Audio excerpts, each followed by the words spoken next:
All right, welcome in everyone. Welcome. Thank you for joining us today.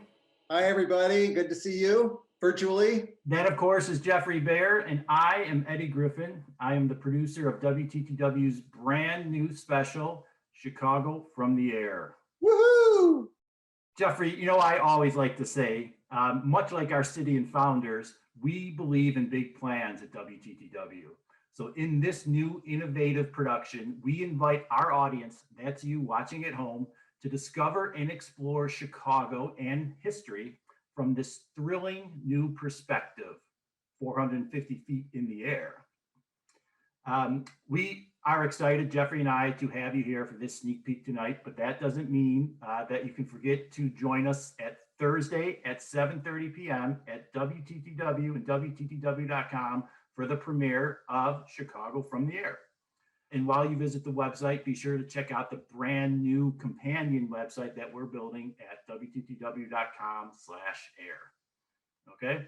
Before we get going right here, Geoffrey and I would like to thank our sponsors, including BMO Harris Bank, the Nagani Foundation, and all, of course, our wonderful production sponsors and always WTTW members.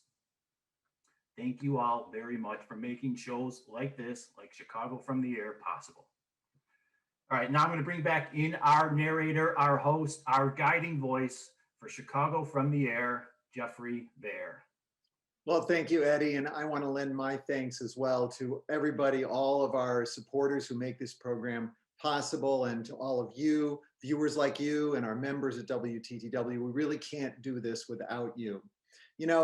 Sometimes people ask, if you could have one superpower, what would it be? And I have to say, anytime I've ever been asked that question, I can always answer it without a moment's hesitation. I would love to fly. That has always been my dream. And with this program, well, my dream has sort of come true. And you're going to see that in this presentation. We're going to show you a number of clips from the show, and then also give you some insights behind the scenes as well. So let's start out by just taking a look at a very short clip from the very beginning of the show. Here it is. We humans spend most of our lives at ground level. But what if we could soar like birds? We'd see our familiar surroundings in entirely new ways. We'd have aha moments discovering how places we know relate to each other, and just marvel at the beauty. Yes, we get brief glimpses of this from airplane windows and limited perspectives from skyscrapers, but what if we really were free to soar anywhere, at any altitude? Well, let's give it a try. I'm Geoffrey Baer.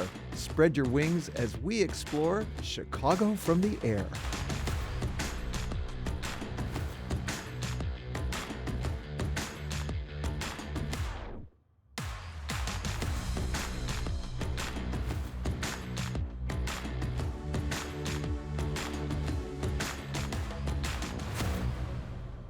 Wow, Geoffrey, nice apartment there. What does that set you back a month?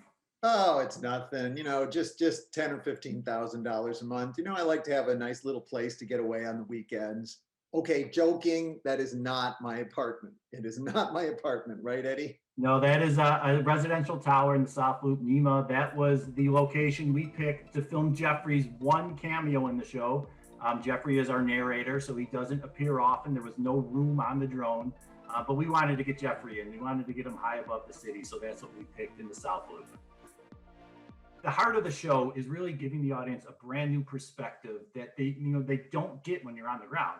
There's certain things you can see about the city, of course, from ground level, but when you view it from above, it just really opens it up. And we use Geoffrey's narration as a guiding line to tell the story, and that's what we hope to set us apart from other drone photography, other shows, is that history that Geoffrey brings to the table. Not because he's old, but because he's well learned. Okay, so we're going to get going here. The first part of the show is on and off the grid. It's what the city looks like from above. You can see the grid that was laid out. We'll explain that. Before we show you the clip, we have a quiz question for you. So we want you to add your answers into the chat function below. Geoffrey and I are going to monitor it, and we want to see how much you know about Chicago and about Chicago from the air. All right, so ready, Geoffrey? I'm ready. Question number 1. Chicago has the most orderly street grid in the world, according to a noted urban journal. But the question is, how many blocks are there per mile?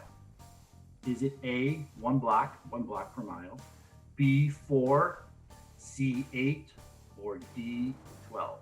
That's right. So you can put your answer in the chat. Now, this program that you're watching right now, this presentation was pre-recorded, but Eddie and I, through the magic of the internet, are live right now in the chat, so we can see your answers and see how you're doing. So while you're thinking about that and putting your answer in the chat, just a few quick words about the street grid, the grid of Chicago, this famous grid. The very first plat of Chicago by surveyor James Thompson from 1830, which was even before Chicago as a town was incorporated, was this little grid of just 54 blocks. This was 1830. Today, the city has more than 20,000 blocks. Thompson, so what he did was he superimposed this little street grid right on top of these survey lines that the federal government had drawn up in the late 1700s when they were trying to settle America in the new expanded country. They just laid a big grid down way out into the middle of what is now the middle of the country. Back then it was as far as you could go into the country. This was in the 1700s, done to settle the American West.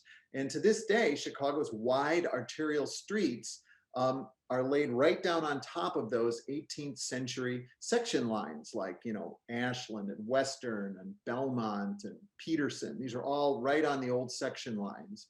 And they're lined up at half-mile and mile intervals right on the cardinal points of the compass, north, south, east, and west.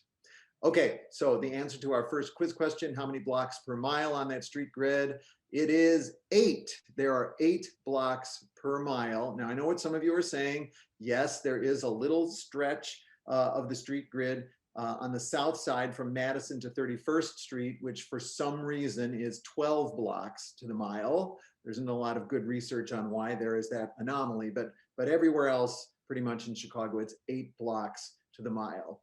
Okay, we are going to show you the first extended clip of the show now, which is again where we talk about sort of surveying the street grid from on high up in the air. And so the first part of this chapter of our show talks about the rectilinear grid, but the little clip we're going to show you picks it up with exceptions to the grid. That's why chapter 1 is called On and Off the Grid. And so we talk a little bit about the history of the diagonals in Chicago. Take a look. To this day, Chicago's wide arterial streets follow those 18th century section lines across our city of neighborhoods, lined up almost exactly on the cardinal points of the compass. But nobody's perfect. Every now and then, there's a hiccup in the street grid. One urban myth says these jogs are minor corrections due to laying straight lines on the curved earth, but they're more likely borders where one surveying company's work just didn't line up with another's.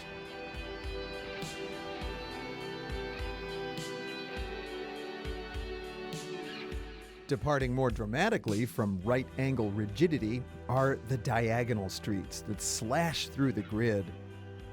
In reality, most of them were here first because they're former Native American trails. Milwaukee Avenue, Lincoln, Clark, Archer, Vincennes, and others follow the paths of ancient trails through the swampy prairie along low ridges left behind by receding Ice Age glaciers. They converged near the mouth of the Chicago River, which was a trading hub long before non-native settlers arrived.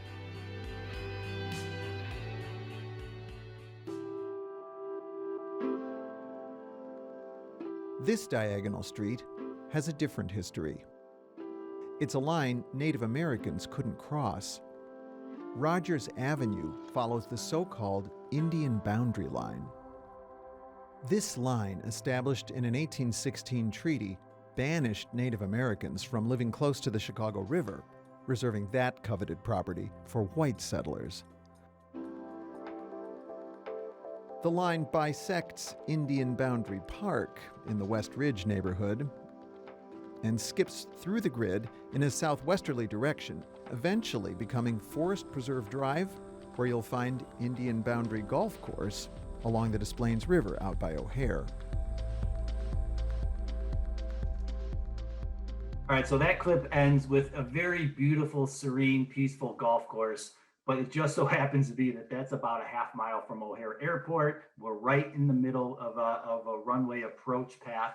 So we had maybe 2-3 minutes to get the drone up, get the shot, and get it down before we had any buzz bys or flybys of incoming planes. So that's something you don't always see in the show, but that we can provide for you behind the scenes.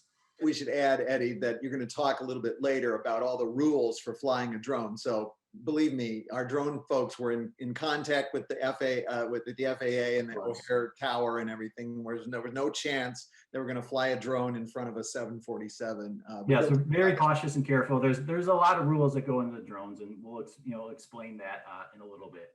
But the reason we picked that clip to show you today is that I feel like that's a really great example of things opening up once you view it from above. Like, yeah, you could follow Rogers Avenue, at street level, but then when it runs into Indian Boundary Park and picks up again, a couple of miles to the southwest, once you see that from above, then you can realize that was one long continuous path at one time.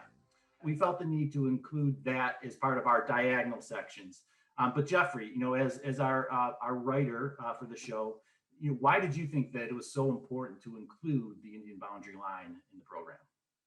Well, one of the things that I try to do with all of these programs is tell true stories about our history, parts that we are proud of, and as in the case of the Indian boundary line, parts that we are definitely not proud of today. And the Indian boundary line is an example of that. Non-native settlers were flocking or wanted to flock to Chicago in the early 1800s because we were going to build this canal connecting the Great Lakes to the Mississippi, and the starting point was going to be the mouth of the Chicago River. And so, people out east knew that this place was destined to become the most important city in the interior of the country, and they wanted to come out here and settle it and exploit that and develop the land. But of course, in order to do that, in their view, they had to get rid of the Native Americans who had lived here for centuries. So they started writing a bunch of these one-sided treaties. The first treaty banished Native Americans from this strip of land 10 miles north and 10 miles south of the canal route, beginning at the mouth of the Chicago River. The southern boundary was the Calumet River, but the northern boundary was this Indian boundary line that was just drawn on a map there, and Native Americans couldn't live or own land within that boundary. Eventually, the United States government entered into many more one-sided treaties that basically removed Native Americans from all lands east of the Mississippi. They paid them pennies per acre for the land, and then they turned right around and sold it to the settlers for $1.25 an acre. So that's something like an 800% profit. And as we point out in our show, the most visible legacy of Native American settlement are those diagonal streets that are still there, which were once Native American trails, and they typically followed low ridges through what was otherwise a sort of impassable, swampy prairie landscape. All right, Geoffrey. So the Indian boundary line and Native American trails are part of our On the Grid segment. That's chapter 1. Chapter 2 is about the city at work.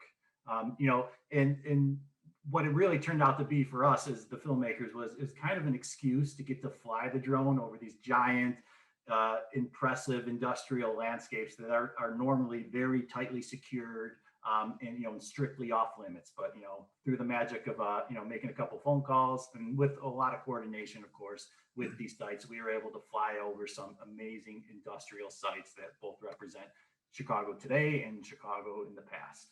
But it's time for another quiz question. All right, so don't forget to add your answer down into the chat below. Geoffrey and I will check it and see if you guys know your history. But question number 2. In his famous 1914 poem, Carl Sandburg describes Chicago as A, city of big shoulders, B, city of broad shoulders, C, city on the make, or D, Porkopolis.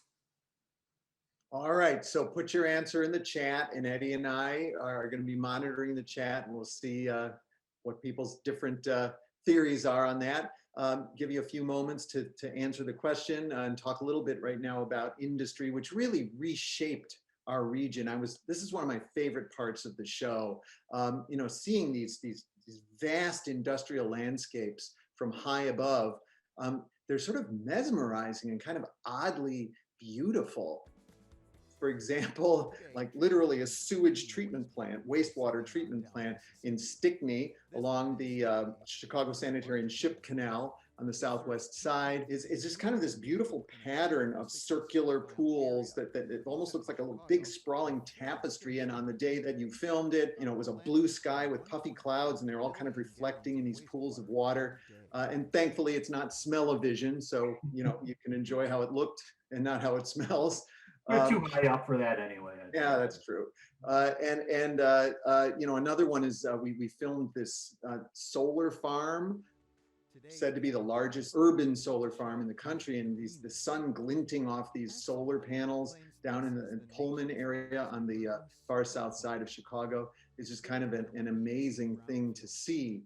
None of those things are in the clip that we're about to show you. You're going to have to remember to tune in on Thursday at 7:30 at WTTW, or anytime after that on WTTW.com/air. And you can watch the show there, and you can look at a lot of extra content as well. All right, so what is the answer? The answer to our next question, it is A, city of the big shoulders. You sometimes hear people say city of broad shoulders, but it's city of big shoulders, was Carl Sandburg's term in his poem. And by the way, city on the make was a term coined by the poet of the working man in Chicago, Nelson Algren. And Porkopolis was actually a nickname for Cincinnati. All right, we're going to look at our next clip now. And as Eddie said, this is about industry in Chicago and the surrounding areas. So where we pick up this clip, we have just seen a repurposed quarry in Bridgeport, which is now this amazing park called Palmisano Park. And that's where we pick up this clip. Take a look.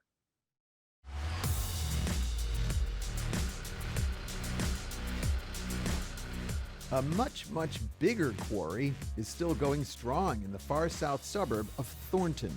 In fact, it's one of the largest quarries in the world, mining stone that's crushed up to make gravel and concrete. In places, it's 450 feet deep. That's about 45 stories. Maybe it's caught your attention from I-80. This limestone is Chicago bedrock, and it's loaded with fossils of ancient sea creatures. That's because 400 million years ago, this was coral at the bottom of a warm, shallow ocean.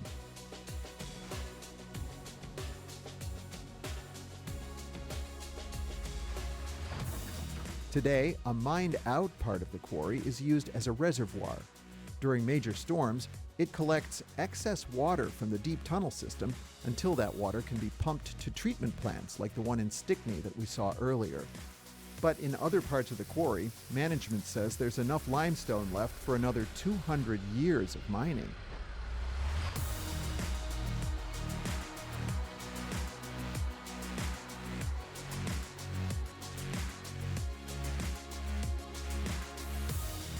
Chicago never seems to run out of uses for limestone. It's the main ingredient in concrete, which is the main ingredient in our urban landscape. As we like to say, Chicago has two seasons, winter and construction. Architects have gotten creative with concrete, like Bertrand Goldberg.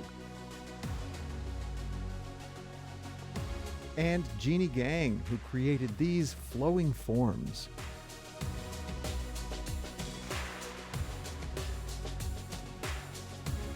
And behind the gossamer glass facades of most modern skyscrapers, you'll find sturdy concrete frames.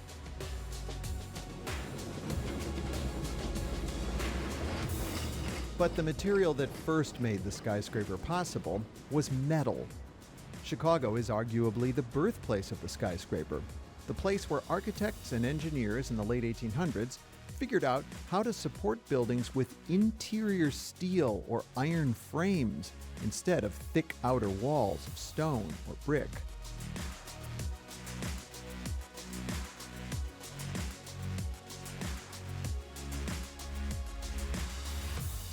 This might look like a stone building, but that's just an illusion. What's really supporting it is the metal frame inside. The veneers of limestone, granite, and terracotta gave architects a canvas on which to etch their creativity.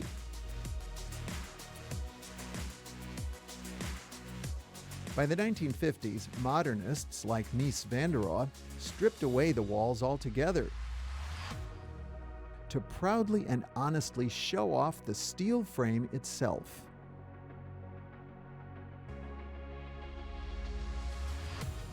Chicago took minimalism to the max in 1974 when the tallest building on the planet, Sears Tower, reached 1,450 feet into the sky. Renamed Willis Tower in 2009, it's no longer the world's tallest, but it's still the highest peak on Chicago's skyline. Oh man, I think those images of the downtown skyscrapers are some of the most thrilling, amazing images in the program, and there are more of them that you can see when you tune into the program on Thursday this week, 7:30 p.m. on WTTW, or anytime after that at WTTW.com/air. Eddie, filming with a drone in downtown Chicago is probably not an easy thing to get permission to do or to set up. Can you give us a little insight into what's involved in this whole drone photography process? Yeah, typically when we make a show, we kind of show up with the camera on our shoulder, and we start rolling tape.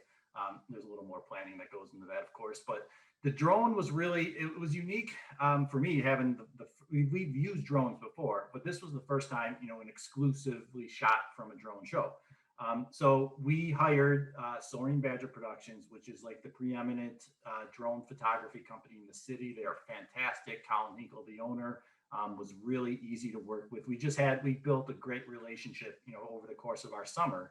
I realized that there's kind of two parts to shooting from drone. One is, the permissions, like you said, is getting permission to fly over someone's property. You're pretty much always going to have to fly over buildings, over land, over public space. So we had to get that cleared. Obviously, shooting downtown, the lake, the riverfront, and the loop, where, the biggest, highest, not necessarily issues, but it just took a while to get done because you've got to assure everyone below, which includes the city of all the public and tourists and everyone who comes by, that you're not going to crash the drone into them, that you're not going to cause damage.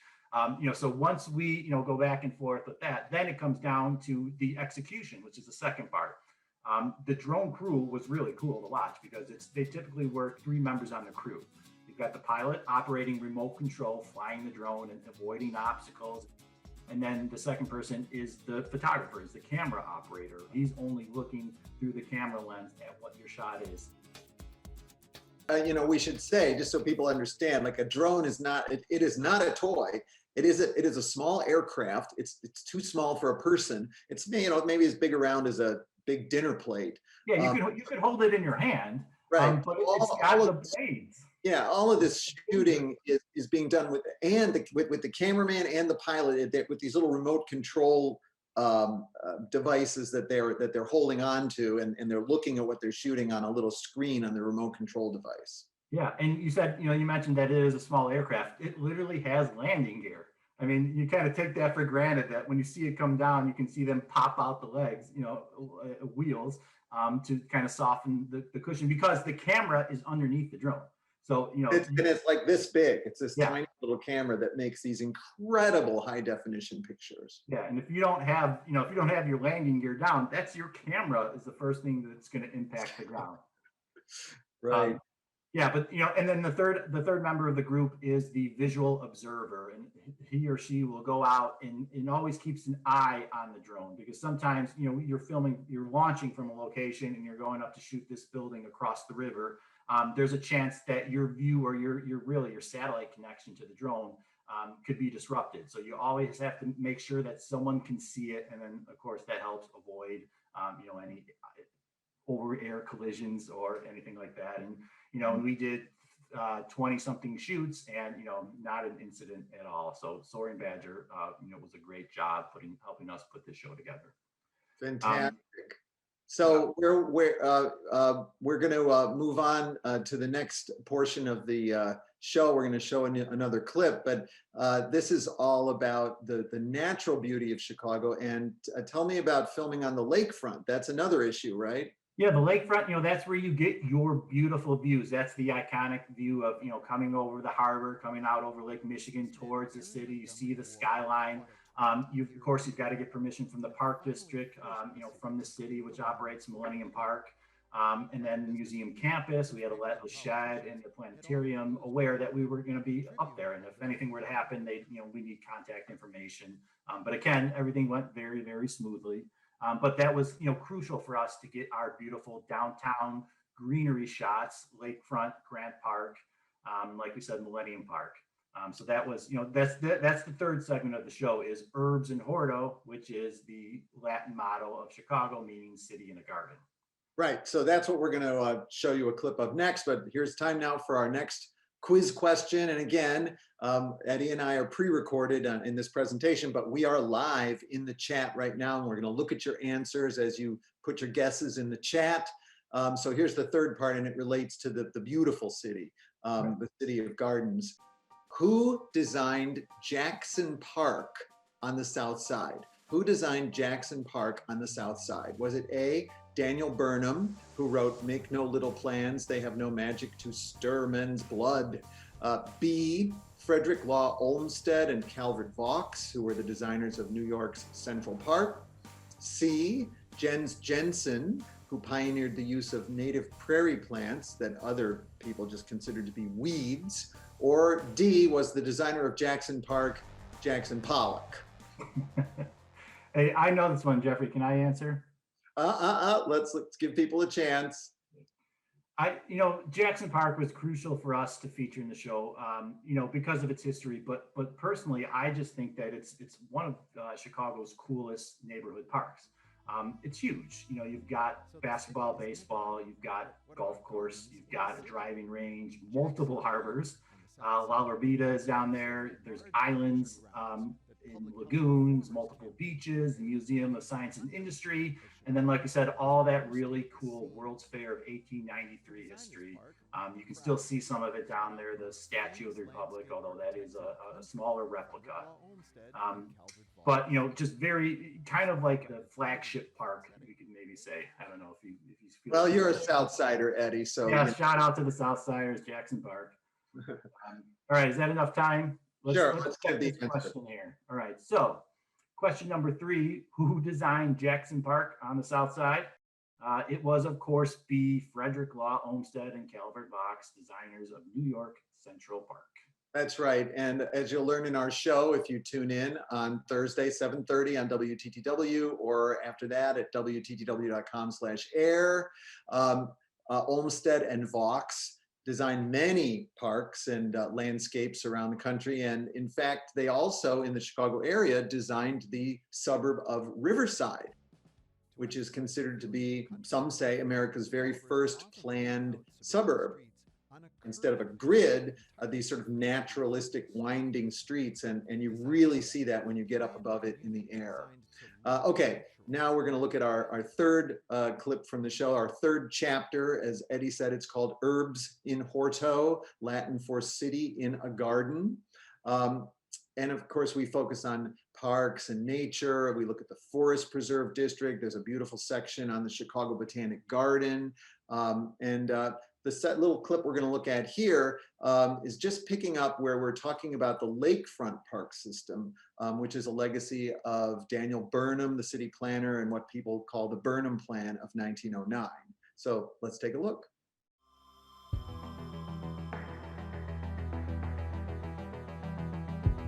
Chicago's most sensational natural feature is that big inland sea to the east. And we're unique among world cities in that almost our entire waterfront is a park. The 18-mile-long lakefront park system is the signature feature of the 1909 Plan of Chicago, also known as the Burnham Plan.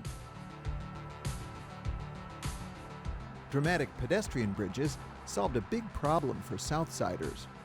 For many years, they had a hard time getting to their lakefront park because they had to cross not only Lakeshore Drive, but also the Illinois Central Railroad that the city ill-advisedly ran up the South Lakefront in the 1860s.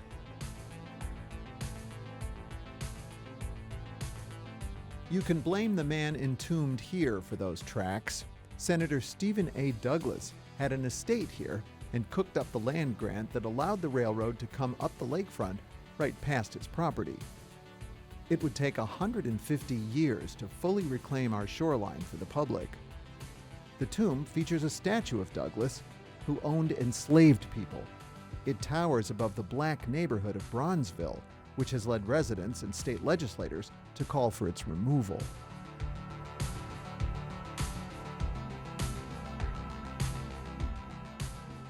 All right, there you have it. That's our Southsider clip for this presentation. That's the lakefront south to the Douglas Tomb and Monument. Geoffrey, as we were researching and writing this show, I talked to a couple people who just had no idea that that monument was even there. That's like 35th Street, right along the lakefront. They built the new bridges across Lakeshore Drive and the Illinois Central tracks. But that statue, that monument has been there for a really long time. That was Douglas's own land. But that story seems to be changing. Very much so. And actually, similar to what I said earlier, we try to tell the whole story with these programs. And in this age now, when we're having a new kind of racial reckoning in this country, Stephen A. Douglas is being re-examined.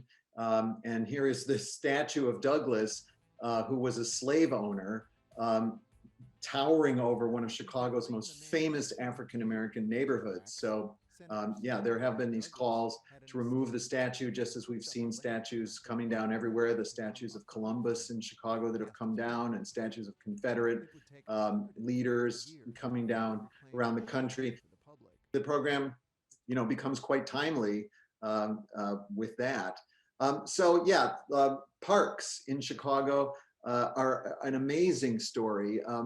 Eddie, what were the first parks in Chicago? Yeah, unfortunately, our first parks were cemeteries. That's right. And this is true all over the country. In this 19th century, as cities were exploding and becoming crowded, people had sort of forgotten to save any open land. And so the only open land was the local cemetery. So people would, pack their lunches and go out and have a picnic in the cemetery. And unfortunately, in Chicago, our city cemetery was what is now Lincoln Park. It was right on the lakefront. Not a very smart idea to put a cemetery on the lakefront. You have a high water table, which meant shallow graves.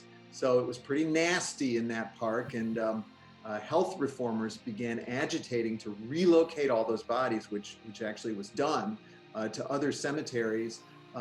But beyond that, these health reformers also said, we need parks. And so the city built first these big, beautiful pleasure grounds like Jackson Park, Washington Park on the south side. On the west side, you had Douglas Park, as we just mentioned, Humboldt Park, Washington Park.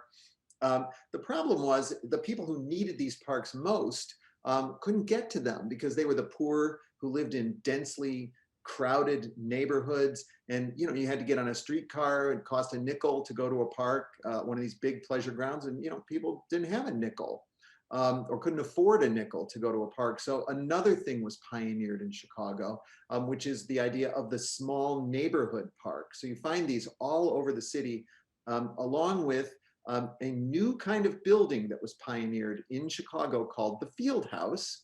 And you could go to this field house in a park, your little neighborhood park, and you could take, English language lessons. You could get a hot meal, a shower, because many people didn't have bathing facilities in these poor neighborhoods. You could get inoculations for diseases.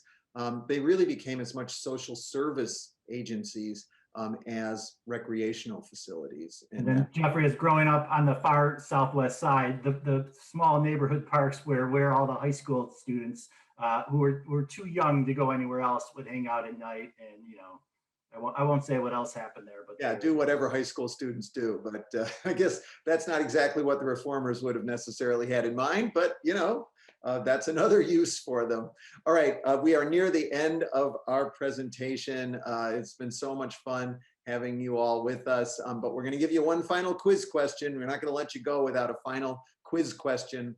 Again, you can put your answer in the chat, and Eddie and I are live monitoring the chat, so we'll take a look and see how you do. Here's your last question. In 1911, long before drones were invented, in the early days of aviation, Chicago hosted an aviation meet where these barnstorming pilots from all over the country would show off and race their primitive rickety flying machines. Nobody had ever seen anything like it. But at the time, 1911, Chicago didn't have an airport.